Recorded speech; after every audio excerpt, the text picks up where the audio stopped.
Changes. Jamie says, I don't think Froome does himself. I don't think Froome does himself favours. There was a certain American. Sorry, I'm reading out. I don't want to go there. Sorry, Jamie. Froome's racing schedule this year is the same as 2016. This is the one I was looking for. Apologies. He says, seemed to work well for him then. That's David Austin. You're absolutely right, David. He didn't actually come back to us. Did the Tour Down Under and then Catalonia. I think it's going to be the same intro for him this time, Brian. You'll be able to see Catalonia, of course, here on Eurosport. Team Katusha Alpecin heading for the line right now. And again, well, they've failed to refine their time trialling form of 2015s. And more 2016 about them, I'm afraid. And that's not a good thing. No, it looks as if they went out there and kept a good speed that everybody in the team stayed together, and unfortunately they never went fast enough. If they were going fast enough, then I think they would have shed a few riders, but it looked as if the majority of the team were left in the final few hundred metres there. Here we go. Team BMC. They're the daddies. They won here in, last year. It's the same squad, essentially. A couple of changes. Dennis and King in here for, I think, obviously Finney and DeMarchi. They are the team to beat. They know it. Greg van Avermaet, of course, went super last time by, but this is about TJ van Garderen, and if they could do a good job for the man wearing number 8 there, it may well just help his mojo, which I'm afraid has taken a knock over the last couple of years. A lot was expected of him, but he had a terrible 2016. He was also sick in Abu Dhabi, by the way, so that maybe was an excuse. Let's see if he got any today. Brian, BMC could do TJ a massive favour by putting him where he needs to be, and what a backup for the overall in the likes of Rowan Dennis, who is absolutely spectacular, one of my favourite riders at the back, nearest to us right now. Oh, he went out there and set the tempo right from the start. They've gone out from the blocks, so it does look as if they are up to speed already, doing over 60 kilometres an hour, and want to try and get this title again for the second year in a row. So they all bed in. That's Damiano Caruso at the back right now. Just ahead of him is Greg van Avermaet wearing number 1. After they stripped out the big climb last year because of bad weather, it helped the Classics men, excuse me, as which Greg van Avermaet is, of course, one. The other is Peter Sagan, and there's been some questions from the rock god, as we like to call him on occasion. To his face, obviously. Yes, he's not been well, bless him. Stepped off the bike in Strade Bianchi. Here he is. I didn't finish Strade because I was sick, and I did 2 days without bike and rest in the bed, and today I did a little training, and we'll see tomorrow how it's going. I think day by day will be better. You know, all that's missing from that look is a halo, isn't it? Yeah. Can he walk on water? We'll find out in this particular race. And in fact, Baro Hansgrohe is here right now for you. Peter Sagan wearing number 61. There he is, second from the front right now. It's a familiar rocking style. He can rock and roll. He is rock and roll. Will he today? I don't think the team will be pushing for a podium place today. They'll just be looking to put a respectable time in here, and hopefully help Peter Sagan to try and win a stage like he has done before in the Tirreno Adriatico. There we are. Peter Burke says, I think he slow-moed it. He says the tyre came off first. I wonder whether it was just a puncture that just got worse and worse and worse.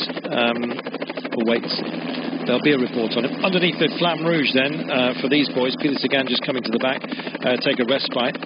Not a bad time trialist, of course, himself, but absolutely spectacular in just about all departments. I kind of thought a couple of years ago he was wondering how to position himself and seemed to be getting attacked. Courses designed against him to give someone else a chance of green jersey and points tallies, and then all of a sudden everyone's come to just accept that he's actually incredibly good. Too many second places for Sagan on Tour de France, as others just mobbed him It's the difficulty of being a big presence in any breakaway. That famous sprint with Sagan versus Froome last year, that was something. What a day. Plenty more, of course, to talk about in this man's history. He's writing it right now. This is not the best team time trial for him, but he'll have some great results along the way, you can be sure. 24:31, 12th quickest for Bora Hansgrohe here. What do you reckon? Yeah, we explained a little bit earlier, it probably wouldn't be the best team time trial for them. Rafał Majka possibly thinking of the overall, but he's lost a bit of time now in some good GC contenders, so it's going to be very difficult. Still at the top of the leaderboard is Quick Step Floors, but there's a few teams out there that will have some work to do if they're looking for the general classification. Big surprise at that rack is Lotto Soudal, 6th place, 35 seconds down. That was well above the order for them. Bahrain Merida, Dimension Data, a little bit disappointed in Team Dimension Data, I must say. Team Somewhere, Tom Dumoulin, leaving him with a mountain to climb. There is one here, of course, it's the Terminillo on stage 4. How's about that for a line out? That looks like team time trialing perfection, right? You can tell the speed is up. We've seen other team time trial teams, and they're not as uniformed as we see the team of the BMC. They're all in one line. Rohan Dennis has just swung off to the side. He'll move back, but I think when somebody that strong goes to the front, it automatically kind of lines the team out. It's slowed a little bit. You can see this Greg Van Avermaet, when he done his turn at the front, he probably wasn't going as hard as Ron Dennis at the back, but he's strong enough. He's already showed that he's on very good form at the moment. So Greg is the winner of the event last year because they pulled the Queen stage out because of the snow. But yeah, another strong turn at the front. You can just see all uniform, all in one line. The turns as well are regular, which is good. Occasionally somebody will do a double turn like Rowan Dennis. This is Caruso coming around right now, but there's no urgency about them. You very rarely see two riders coming down the line ringing the changes when it's BMC. Well, just look at the picture now. It's completely uniform. The rider at the front doing it just over 60 kilometers an hour. Everybody just behind it shows you that the turn is fast, the turn is good, and he'll swing over and someone else will go back. It did look as if Greg Van Avermaet and Caruso weren't doing the turns that around Dennis, and I'm not too sure if it was Stefan Kung it was at the front, but it looks as if that team is really dialed in to try and win this stage of Tirreno like they did last year. Well, the level of expectation is absolutely huge, of course, for BMC, former world champions, and they won the team time trial in Valencia as well, so they're on good form, and it's a good unit, as you have seen. Look at this, 2-3 bringing the changes, coming back. It's or if not, then certainly looking that way. This is Nippo Vini Fantini that you're looking at the moment. It's coming over one of the little highway rises.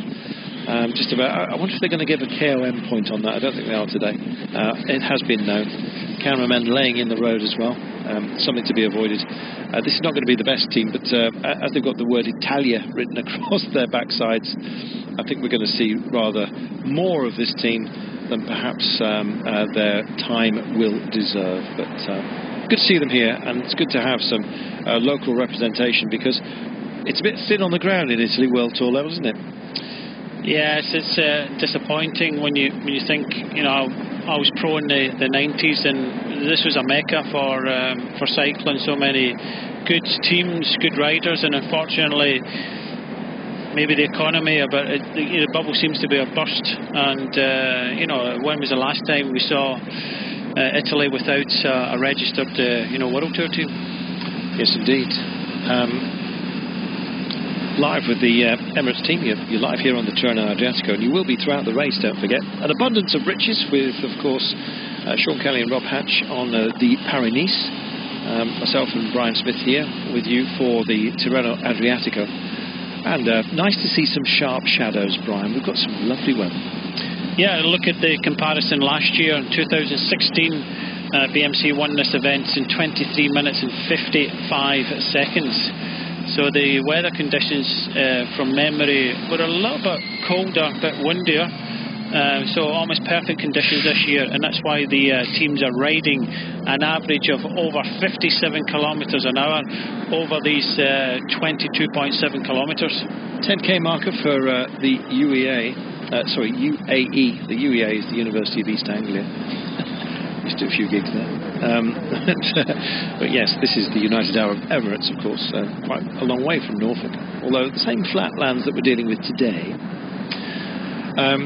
So just past the 14.5-minute marker for these boys. That's Mashish Moric just coming to the back after his turn. Here are Nippo Vini Fantini. Well, if we didn't actually see Androni Giacottoli, I think we're going to make up for it right now, but time is not going to be anything to write home about, I'm afraid. It's going to be in the 25s. You see Team Sky coming down here. That's because they had a terminal failure of Gianni Moscan's front wheel. The tri-rotor, I'm afraid, failed, and even despite a puncture, it was clearly a failure in the structure of the wheel, and he was lucky to get away with it, but it knocked the heart out of the team, or at least destabilised it, I'm afraid, at a bad part in the run. So Nippo Vini Fantini coming to the line, and it's going to be 25.5 minutes, and I think it's going to be our slowest time so far. Actually, that's Team Novo Nordisk with 26.12. But that's not massive bragging rights at the dinner table tonight for these guys, and they're rolling with it. At least they've brought in a handsome amount of personnel to the line, and it's a 25.42 for them. 25.42 it is indeed. 2 minutes and 5 down on the best time so far, and that best time is under threat because BMC are out on course. Next to finish will be AG2 or Le Mondial. Haven't really dwelt too much on them. They've brought Domenico Pontevivo, who can skip up a mountain or two. Likewise, we've got Alexander Genies for AG2 Le Mondial, and Jan Bakelant, who is the cheeky chap on the rolling days. Plenty of other options as well. Back to BMC and the familiar white legs of TJ Garden at the back. In fact, the camera just adjusting the flare. I was going to declare that as Rowan Dennis, who really is pale of skin, but of course dark in terms of fortitude. He really is the Black Knight. There we are. Lotto Soudal at the intermediate split. They really went all in, did they not, at the turnaround, Brian? But I think potentially, well, they did. They put too much in too early. Movistar did have a good finish. They sustained it.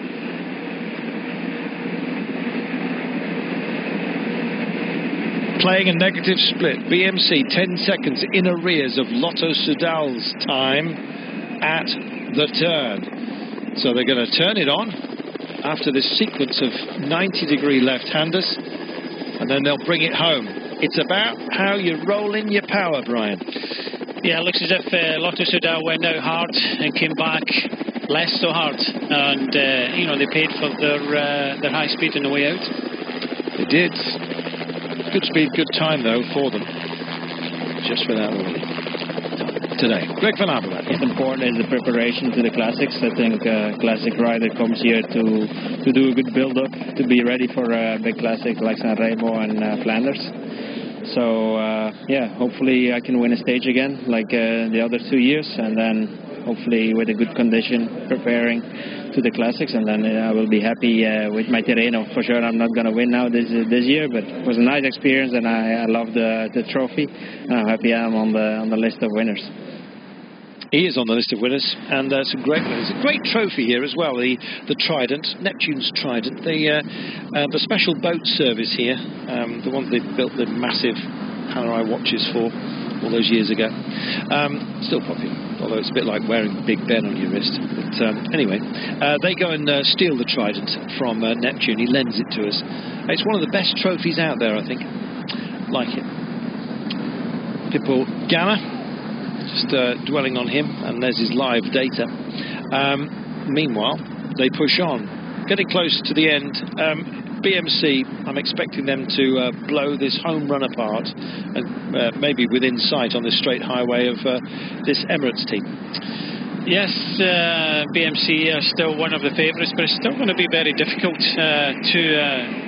to beat the time of Quick-Step Floors, because they've set a very good team, but BMC still look disciplined. They lost the World Championship last year to Quick-Step or Ethics out in Doha, but they want to come back fighting. They've already won a team time trial this year, and they want to win it again today. This is a good time by AG2 Le Mondial. We've got another camera move for you as they come into the barriered sections, but they'll take this, quite frankly. Getting into the 23s is where you really need to be, but there's Astana's time as well, and Sunweb with Dumoulin, Trek Segafredo as well, who carry Bocamolima. And so AG2 Le Mondial have ridden well for Genius and Pozzovivo in particular, I think. Yeah, they've kept Pozzovivo. He's just on the left-hand side there, so they've kept him in. Bacalan's is also there, so you know they're dropping 43 seconds at this moment in the general classification. A lot to fight for, a lot of hard stages still to come, and yeah, I don't think it's a bad result for them. This is going to be a great result, but what's the margin going to be? I can't imagine that they're preserving themselves unless something's gone very, very wrong within the roster. But BMC, Finney waving goodbye to that team after they supported him for such a long time after his injury. I'm glad to see that Finney has managed to continue his career, but it really knocked a big hole, not only in his potential, I think. We hope that he comes back. He's certainly up to near his best, but still doesn't have the full movement in his damaged legs. Such an unfortunate accident that was. But BMC kind of missed him when he was at its best. They don't have him anymore, but they've got some good time trialists, and as a unit, they never fail to impress to them. Yeah, they're still set up in the way they started, which is a good thing. Nobody missing turns. Number one at the back, Greg Van Avermaet, who we just heard from, setting up for the Classics. A good win in this race last year, courtesy of the fact that one of the stages was cancelled. But they're still in the same formation, and I tell you what, they're coming back faster than most of the other teams at over 60 kilometres an hour. There you go. I think they're the only team that will have full personnel at the line, if I'm not mistaken. Yeah, there's still a bit to go on this, and I'm not too sure if everybody will come to the line, but it does look as if they want to try and keep all 8 riders as long as possible, and there's no weakest link. They look in uniform, they're riding well, everybody's taking their turn. At this point in the way back, in other teams, a few riders were starting to miss turns. Exactly, and here, they are bringing the changes more regularly, as you can see. So 2 dropping down the line right now. And there's the data of Manuel Quinziato, 62, 59. It's all around the 60s as an average. Of course, as you come back, you generally slow down ever so slightly, but you need to keep your pace up, particularly push on as your turn comes. Quinziato just bedding in here, and that will be TJ Van Garderen, the protected rider, who's going to come. Quinziato wrestling to stay on the back of the line and finally just gets back into the protected zone. It's a hard thing, Brian, to actually push on. You burn a lot of power to get back onto the back of the line. I'll tell you what, Carlton, the amount of turns, around Dennis is doing a big turn now. At the front, and he's really pulling everybody out, but the shorter turns, you just have to keep the pace out, but the amount of short turns there means that there's a lot of riders now on the edge. They're suffering, and if they're suffering, they must be going fast, and we know they're touching 60 kilometres an hour. Dennis just doing a fantastic job. He did a double turn there, and look how quickly that change is rung after he's done his turn. Fantastic. Here's their time on course for you at the moment. I think, well, it's hard to predict really. Solidly within the early 23s, I would have thought. This looks like a very, very powerful performance in almost near perfect time trialing conditions. Just about the same conditions, Brian, for everybody today, and that's a blessing. It is. We just seen a strong ride there by Rowan Dennis, and Stefan Kung equally strong. He's at the front at the moment, doing a strong turn. So that's what you need. You need someone to keep the tempo up, do a bit longer turns. Other riders will do shorter turns, but at least they're all contributing, and they're all doing. Nobody has missed a turn or skipped a beat yet with 5 kilometres to go. Quite remarkable. All personnel still on board as Stephen King comes to the back. It's Kung with an umlaut, which is more of a king than a Kung, but not exactly the same. Hard to say, but anyway, the Swiss is at the back at the moment and is about to be joined by Danny Oss, one of their quicker men. You saw Greg Van Avermaet take a short turn. Quinziato is also taking a short turn, but they're all still together, and they may well all bring it home as one. Right now, UAE United Arab Emirates, not a bad time for them so far, you might think, but they've still got a short way to go, or a reasonably long way to go, I should say. There's the camera change for you, which has been foxing a number of you, but there we are. So just outside of the top 10 in the 24s. You've got to be in the 23s to have an option on the day. There's by Hansgrohe's time of 24:31. I think they might just reach in under that. Timed on the 5th man, don't forget. Kept good personnel together, though.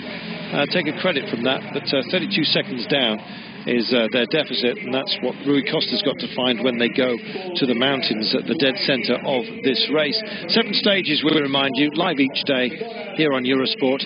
Just double check which channel as far as your own listings are concerned, because as the Paris-Nice draws to a close, it may well be that we switch over to our channel branded one, wherever you happen to be.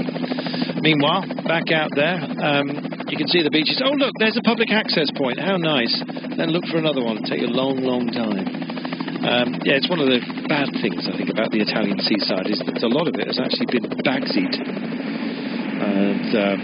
by the villas of the great, the good, and those, presumably, with a decent relationship with the local authority. We'll leave that one hanging in the air.